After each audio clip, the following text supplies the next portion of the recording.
Dr. Emily Chen had spent her entire career working on the ultimate invention, a machine that could send people's consciousness back in time. After years of research, development, and countless failed experiments, she had finally done it. The machine worked by transporting a person's consciousness into the past as a non-physical entity. They existed as a disembodied mind, able to observe and interact with the environment.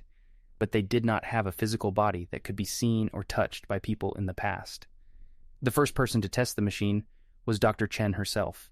She lay down on the padded platform and activated the machine. The world around her blurred and twisted, and when she opened her eyes, she found herself in a completely different time and place. It was exhilarating at first.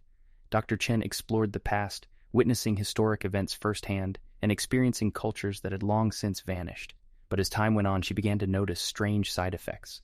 Memories of her past life became hazy and indistinct, and she found it increasingly difficult to remember her own name and identity.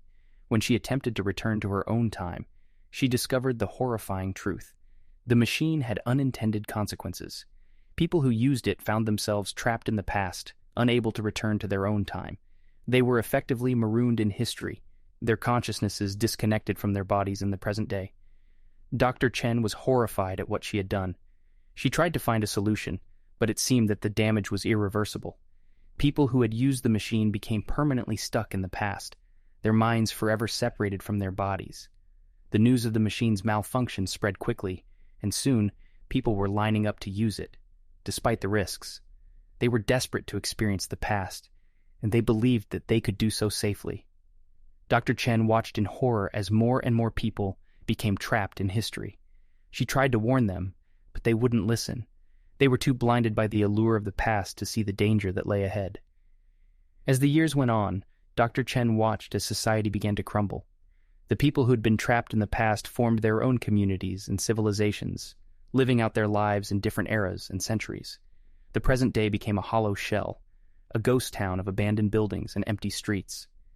Dr. Chen was left alone, the only person who remembered what had happened. She had created a monster, a machine that had destroyed the world as she knew it, and she was left to live out her life in a world that was no longer her own, surrounded by the ghosts of the past.